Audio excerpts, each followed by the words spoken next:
നമസ്കാരം. ആദംസ് അക്കാദമിയുടെ പുതിയൊരു വീഡിയോയിലേക്ക് എല്ലാവർക്കും സ്വാഗതം. ഞാൻ സുവർണ. ഇന്നലെ നടന്ന data entry code number 632 question paper നമ്മളൊന്ന് ഡിസ്കസ് ചെയ്യുകയാണ്. അപ്പോൾ ആദ്യത്തെ ചോദ്യം തന്നെ എക്സ്പാൻഡ് ദ ഫോളോവിങ് ടേംസ് എന്ന് പറഞ്ഞിട്ട് CU, LCD, TCP, LAN ഈ 4 എക്സ്പാൻഡ് ചെയ്യാനാണ് ചോദ്യം ചോദിച്ചിരുന്നത്. ഇതിൽ ടേംസ് എക്സ്പ്ലെയിൻ ചെയ്യുമ്പോൾ CUൻ്റെ ഫുൾ ഫോം കൺട്രോൾ യൂണിറ്റ് എന്നാണ്, LCD ലിക്വിഡ് ക്രിസ്റ്റൽ ഡിസ്പ്ലേ എന്നാണ്, TCP ട്രാൻസ്മിഷൻ കൺട്രോൾ പ്രോട്ടോക്കോൾ എന്നാണ്, LAN ലോക്കൽ ഏരിയ നെറ്റ്വർക്ക് എന്നാണ്. അടുത്തത് രണ്ടാമത്തെ ചോദ്യം define the following terms: digitiser, formal painter, query, ribbon, print dialog box options four printing A spreadsheet. ഇത്രയും കാര്യങ്ങൾ define ചെയ്യാനാണ് ചോദിച്ചിരിക്കുന്നത്.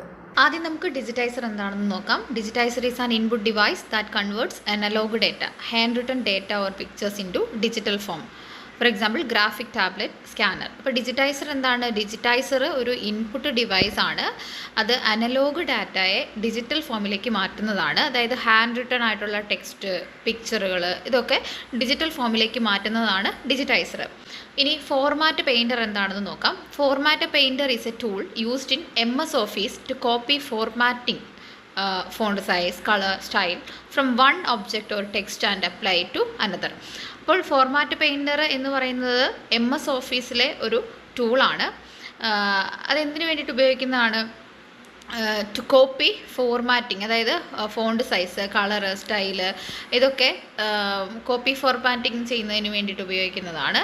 ഒരു ഒബ്ജക്റ്റിൽ നിന്ന് അല്ലെങ്കിൽ ഒരു ടെക്സ്റ്റിൽ നിന്ന് മറ്റൊന്നിലേക്ക് ആ ഒരു സെയിം രീതിയിൽ തന്നെ അപ്ലൈ ചെയ്യുന്നതിന് വേണ്ടിയിട്ട്. അടുത്തത് ക്വറിയാണ്. A query is a request to retrieve specific data from a database according to given conditions. അതായത് നമ്മൾ കൊടുത്തിരിക്കുന്ന കണ്ടീഷൻസ് അനുസരിച്ച് ഒരു സ്പെസിഫിക് ഡേറ്റ ഒരു ഡേറ്റാബേസിൽ നിന്ന് റിട്രീവ് ചെയ്യുന്നതിന് വേണ്ടിയിട്ടുള്ള റിക്വസ്റ്റിനാണ് നമ്മൾ ക്വറി എന്ന് പറയുന്നത്. അടുത്തത് റിബൺ.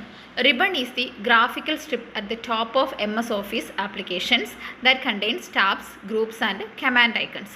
റിബൺ എന്ന് പറയുന്നത് MS Officeൽ തന്നെയുള്ള ഒരു ഗ്രാഫിക്കൽ സ്ട്രിപ്പാണ്. അതിനകത്താണ് ടാബുകൾ, ഗ്രൂപ്പുകൾ, കമാൻഡ് ഐക്കണൊക്കെ കാണുന്നത്. നമ്മൾ അതിൽ നിന്നാണ് ഓരോ ഐറ്റംസ് എടുക്കുന്നത്, അല്ലേ? ഇനി അടുത്തത് പ്രിൻറ്റിംഗ് ഡയലോഗ് ബോക്സ് ഓപ്ഷൻ എന്ന് പറഞ്ഞാൽ എന്താണ്? Options in the print dialog box include printer selection, print range, number of copies, page orientation, paper size, etcetera. അതായത് പ്രിൻറ്റർ സെലക്ഷൻ, അതുപോലെ പ്രിൻ്റ് ചെയ്യുന്നത് എല്ലാ പേജും ചെയ്യണോ, ആ ഒരു പേജ് റേഞ്ച്, എത്ര കോപ്പീസ് വേണം, പേജ് ഓറിയൻറ്റേഷനും പേപ്പർ സൈസും, ഇതൊക്കെയാണ് പ്രിൻറ്റ് ഡയലോഗ് ബോക്സിൽ ഉണ്ടാവുക. മൂന്നാമത്തെ ചോദ്യം describe the following words: change case options, mail merge wizard, cell address, OLE object, slider sorter view. ഇത്രയും കാര്യങ്ങൾ ഡിസ്ക്രൈബ് ചെയ്യാനാണ് ചോദിച്ചിരിക്കുന്നത്.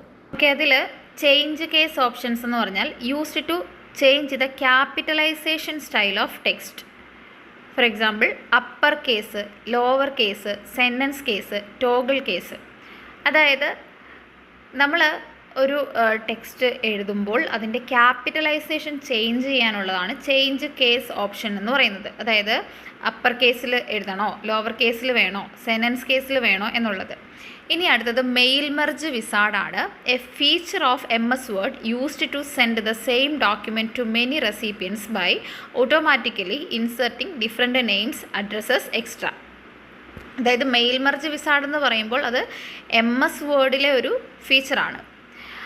സെയിം ഡോക്യുമെൻ്റ് തന്നെ കുറേ റെസിപ്പിയൻസിന്, കുറേ പേർക്ക് അയക്കുന്നതിന് വേണ്ടിയിട്ടാണ് മെയിൽ മെർജ് വിസാർഡ് ഉപയോഗിക്കുന്നത്. അതായത് ഓട്ടോമാറ്റിക്കലി ഡിഫറെൻറ്റ് നെയിംസ് ഇൻസേർട്ട് ചെയ്ത് അഡ്രസ്സസ് കൊടുത്ത് ഇതങ്ങ് സെൻഡായി പൊക്കോളും. അടുത്തത് സെൽ അഡ്രസ്സാണ്.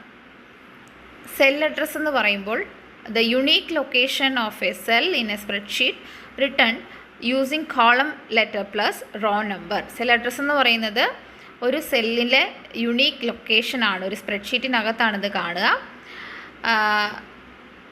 അത് column letter plus row number ചേർത്തിട്ടായിരിക്കും നമ്മൾ എഴുതുക. അതായത് സെൽ അഡ്രസ്സ് എന്ന് പറയുമ്പോൾ കോളം ലെറ്റർ ഇപ്പോൾ B ആണെങ്കിൽ B, നാലാമത്തെ റോ ആണെങ്കിൽ B4, ആ ഒരു രീതിയിലായിരിക്കും എഴുതുക. അടുത്തത് OLE object linking and embedding എന്നാണ് അതിൻ്റെ full form. Allows inserting external objects, image, chart, audio, document in a file while keeping a link with source.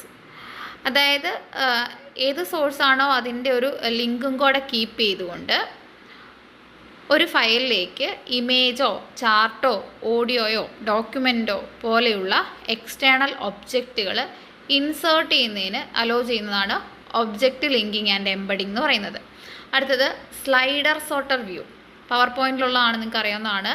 Power point view that displays all slides as thumbnails to sort or rearrange or delete or duplicate slides easily. അതായത് നമ്മളൊരു പവർ പോയിൻറ്റിൽ നമ്മൾ slide view ചെയ്യുന്നതിനാണ് slider sorter view എന്ന് പറയുന്നത്. ഒന്നുകിൽ അത് സോർട്ട് ചെയ്യാനോ അല്ലെ റീഅറേഞ്ച് ചെയ്യാനോ ഡിലീറ്റ് ചെയ്യാനോ ഡ്യൂപ്ലിക്കേറ്റ് ചെയ്യാനോ ഒക്കെ ആയിരിക്കും ഉപയോഗിക്കുക. 4ാമത്തെ ചോദ്യം, write the short notes on the following. Criteria statements, software installation. Criteria സ്റ്റേറ്റ്മെൻറ്റ്സിനെ കുറിച്ചും സോഫ്റ്റ്വെയർ ഇൻസ്റ്റലേഷനെ കുറിച്ചും ഷോർട്ട് നോട്ട് എഴുതാനാണ് പറഞ്ഞിട്ടുള്ളത്, 2 മാർക്കിന് വെച്ചിട്ട്. Criteria statements are conditions used in database queries to filter records. Criteria statements എന്ന് പറയുന്നത് ഡേറ്റാബേസ് ക്വരീസിൽ യൂസ് ചെയ്യുന്ന കണ്ടീഷൻസ് ആണ്, റെക്കോർഡ്സ് ഒക്കെ ഫിൽറ്റർ ചെയ്യുന്നതിന് വേണ്ടിയിട്ട്. ഇപ്പോൾ ഒരു എക്സാമ്പിൾ അവിടെ കൊടുത്തിട്ടുണ്ട്, ആ ഒരു രീതിക്കൊക്കെ എക്സാമ്പിൾ കൊടുക്കണമെന്നില്ല, കാര്യം എഴുതിയാൽ മതിയായിരുന്നു. ഇനി അടുത്തത് software installation means copying program files to a computer and configuring them so the application becomes ready to use. Software installation എന്ന് പറയുന്നത് ഒരു കമ്പ്യൂട്ടറിലേക്ക് നമ്മളൊരു പ്രോഗ്രാം ഫയൽ കോപ്പി ചെയ്ത് കൊടുക്കുന്നതിനാണ്. And configuring them so the application becomes ready to use. എന്നിട്ട് അത് configure ചെയ്യുന്നു, ആ ഒരു ആപ്ലിക്കേഷൻ നമുക്ക് ഈസി ആയിട്ട് ഉപയോഗിക്കാൻ പറ്റുന്ന രീതിയിലാക്കുന്നു. അതിനാണ് സോഫ്റ്റ്വെയർ ഇൻസ്റ്റലേഷൻ എന്ന് പറയാം. 5ാമത്തെ ചോദ്യം, differentiate between the following. Software and hardware, copying text and moving text.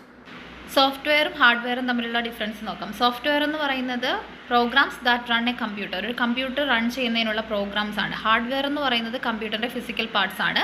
Software intangible ആണ്, കാണാനോ തൊടാനോ ഒന്നും സാധ്യമല്ല. ഹാർഡ്വെയർ എന്ന് പറയുന്നത് ടാഞ്ചിബിൾ ആണ്, ഇതൊക്കെ പറ്റുന്നതാണ്. ഇനി സോഫ്റ്റ്വെയറിന് എക്സാമ്പിൾ പറയുകയാണെങ്കിൽ MS വേർഡ്, ക്രോം ഒക്കെ എക്സാമ്പിളാണ്. ഹാർഡ്വെയറിന് മോണിറ്റർ, മൗസ് ഒക്കെയാണ് എക്സാമ്പിൾ പറയാൻ സാധിക്കുന്നത്. ഇനി നമുക്ക് കോപ്പിയിങ് ടെക്സ്റ്റും മൂവിങ് ടെക്സ്റ്റും തമ്മിലുള്ള ഡിഫറൻസ് നോക്കാം. കോപ്പിയിങ് ടെക്സ്റ്റ് എന്ന് പറയുമ്പോൾ creates A duplicate of selected text, നമ്മൾ സെലക്ട് ചെയ്ത ടെക്സ്റ്റിൻ്റെ ഒരു ഡ്യൂപ്ലിക്കേറ്റ് ക്രിയേറ്റ് ചെയ്യുന്നു. മൂവിങ് ടെക്സ്റ്റ് എന്ന് പറയുമ്പോൾ removes text from original place and places it elsewhere. അതായത് ഒറിജിനൽ പ്ലേസിൽ നിന്ന് ടെക്സ്റ്റ് റിമൂവ് ചെയ്തിട്ട് വേറെ എവിടെയെങ്കിലും പ്ലേസ് ചെയ്യുന്നതിനെയാണ് നമ്മൾ മൂവിങ് ടെക്സ്റ്റ് എന്ന് പറയുന്നത്. കോപ്പിയിങ് ടെക്സ്റ്റ് നോക്കിയ ഷോർട്ട് കട്ട് Ctrl+C ആണ്, മൂവിങ് ടെക്സ്റ്റ് Ctrl+X ആണ് വരുന്നത്. അപ്പോൾ ഇത്രയും ക്വസ്റ്റ്യൻസിൻ്റെ ആൻസേഴ്സാണ് ഈ ഒരു വീഡിയോയിൽ നമ്മൾ ഡിസ്കസ് ചെയ്യാൻ ഉദ്ദേശിച്ചത്. ബാക്കി ക്വസ്റ്റ്യൻ്റെ ആൻസേഴ്സ് അടുത്ത പാർട്ടിലുണ്ടായിരിക്കും കേട്ടോ.